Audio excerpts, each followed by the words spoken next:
Assalamualaikum warahmatullahi wabarakatuh. Perkenalkan, nama saya Kartika Sari dengan NPM 2415071 dengan rekan saya.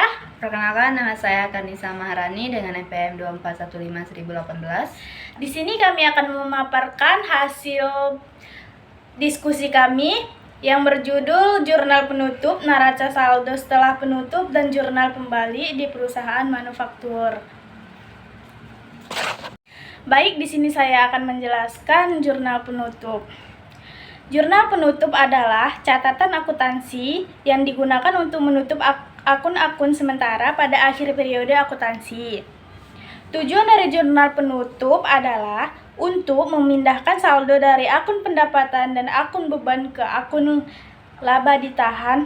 Adapun tujuan dari jurnal penutup adalah yang pertama, menutup akun sementara, yaitu jurnal penutup digunakan untuk menutup akun-akun sementara seperti pendapatan dan beban, sehingga saldonya menjadi nol pada akhir periode akuntansi.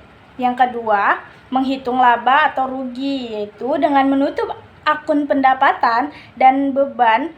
Jurnal penutup membantu dalam menghitung laba atau rugi bersih untuk periode tersebut.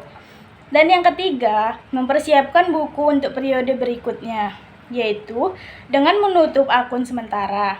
Jurnal penutup mempersiapkan buku untuk periode akuntansi yang baru. Dan yang keempat, ada meningkatkan kejelasan laporan keuangan.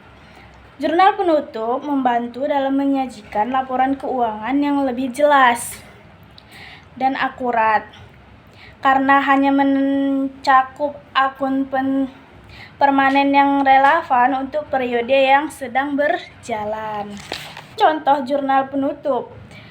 Jurnal penutup perusahaan manufaktur dengan mengembangkan skenario fisik dari perusahaan memproduksi furnitur bernama PT SJ Furnitur. Perusahaan ini memiliki keuangan yang harus ditutup agar bisa melanjutkan dokumentasi laporan di periode selanjutnya.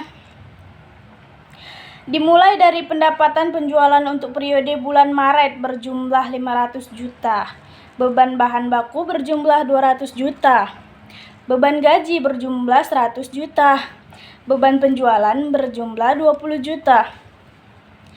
Privat pemilik sebesar 10 juta, serta modal pemilik awal berjumlah 150 juta. Dari data ini, Anda bisa menyusun contoh jurnal penutup perusahaan manufaktur dengan tepat, yaitu sebagai berikut. Dari contoh yang di atas tadi, laporan penutup PT SJ Furnitur periode Maret 2024. Di sini ada tanggal, keterangan, debit, dan kredit. Pada tanggal 31 bulan 3 2024, akun pendapatannya, pendapatan penjualan 500 juta masuk ke debit dan ikhtisar laba ruginya 500 juta masuk ke kredit.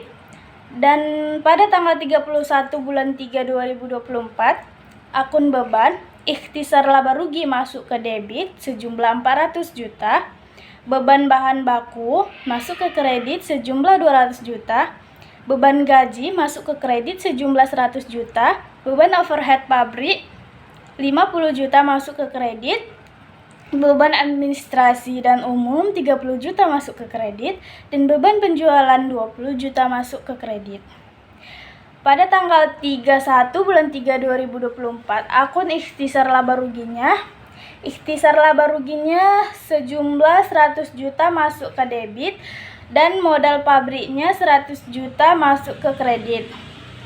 Pada tanggal 31 bulan 3 2024, modal pemilik akun privat sejumlah 10 juta masuk ke debit, privatnya 10 juta masuk ke kredit.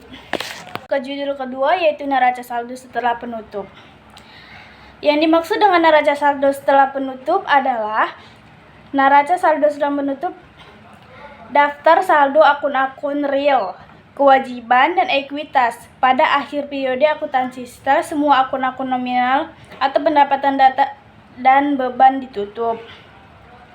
Tujuan utama dari neraca saldo yaitu setelah penutup dibuat untuk memverifikasi bahwa total debit sama dengan total kredit. Setelah jurnal penutup diselesaikan dan semua akun nominal telah ditutup. Neraca ini hanya bisa berisi akun-akun real, yaitu akun yang berkaitan dengan aset, kewajiban, ekuitas perusahaan. Akun nominal seperti pendapatan dan beban sudah ditutup, saldonya melalui jurnal penutup tidak muncul dalam neraca saldo setelah penutup. Di sini saya akan melanjutkan contoh neraca saldo setelah penutupan. Di sini ada PT ABC neraca saldo setelah penutupan periode 31 Januari 2021. Di sini ada nomor akun, nama akun, debit, kredit. Nomor akun 100, di nama akunnya kas, debit 18 juta. Nomor akun 120, nama akunnya piutang, di debit 2 juta. Nomor akun 140, nama akun peralatan, di debit 3 juta. Nomor akun 141, nama akun akumulasi penyelesaian peralatan, di kredit 1 juta. Nomor akun 150, nama akun gedung, di debit 7 juta. Nomor akun 151, nama akun akumulasi penyelesaian gedung, di kredit 1 juta. Nomor akun 200, nama akun hutang usaha, di debitnya kosong, di kredit 1 juta. Nomor akun 210, nama akun utang bank, di debitnya kosong, di kreditnya 3 juta. Nomor akun 310, nama akun modal pajar, di debitnya kosong, di kreditnya 24 juta. Total jumlah di debit 30 juta, di kredit 30 juta.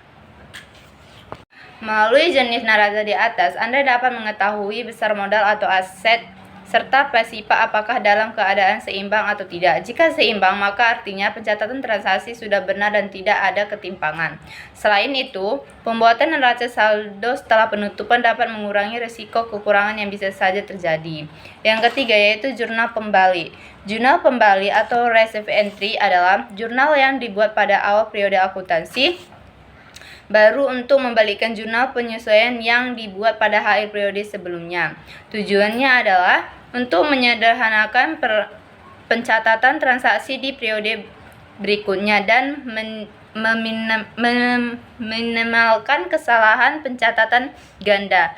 Jurnal pembalik bersifat opsional, namun sering digunakan untuk akun-akun seperti beban dibayar di muka, pendapatan diterima di muka, dan akun lainnya yang terkait dengan akural. Fungsi dari jurnal pembalik yang satu menyederhanakan pencatatan, yaitu dengan membalik jurnal penyelesaian proses pencatatan transaksi di periode baru menjadi lebih mudah dan efisien. Yang kedua, menghindari akun ganda, yaitu memastikan tidak ada pencatatan ganda untuk transaksi yang sama di dua periode akuntansi yang berbeda. Yang ketiga, membantu proses rekonsiliasi, yaitu mempermudah proses rekonsiliasi akun di awal periode. Contoh dari jurnal pembalik, misalnya perusahaan membayar sewa gedung untuk 1 tahun di muka pada tanggal 1 Desember 2022 sebesar Rp 2,5 juta. Jurnal penyelesaian pada akhir tahun akan mencatat beban sewa yang sudah menjadi haknya, sedangkan sisanya akan dicatat sebagai beban dibayar di muka di awal tahun berikutnya. Jurnal pembalik akan mengembalikan sebagian beban sewa yang sudah dicatat menjadi beban dibayar di muka. Ini contoh keduanya. Misalnya pada 31 Desember 2020 terdapat komisi yang belum dibayar ke karyawan dengan rincian untuk karyawan bagian penjualan sebesar 2 juta, untuk karyawan bagian produksi sebesar 1 juta. Nah, dalam tabel ini kita nampak pada 1 Januari 2020, jurnal pembaliknya adalah ada keterangan debit kredit. Beban sewa debit 1.100.000, sewa dibayar muka di kredit 1.100.000. Saya akan menjelaskan kesimpulan dari materi kami, yaitu jurnal penutup, neraca saldo setelah penutup, dan jurnal pembalik adalah bagian penting dari siklus akuntansi yang bertujuan untuk menutup akun-akun sementara, memastikan keseimbangan saldo, dan mempermudah pencatatan di periode berikutnya. Jurnal penutup membersihkan akun-akun normal atau pendapatan dan beban. dengan memindahkan ke akun modal atau laba rugi, sehingga akun-akun tersebut siap untuk periode berikutnya. Neraca saldo setelah penutup berfungsi untuk memverifikasi keseimbangan akun real atau aset, kewajiban, dan ekuitas setelah jurnal penutup diterapkan. Jurnal pembalik di sisi lain membalikkan beberapa ayat jurnal penyesuaian tertentu di awal periode akuntansi berikutnya untuk memverifikasikan pencatatan transaksi. Itulah hasil dari paparan kami. Kami ucapkan terima kasih.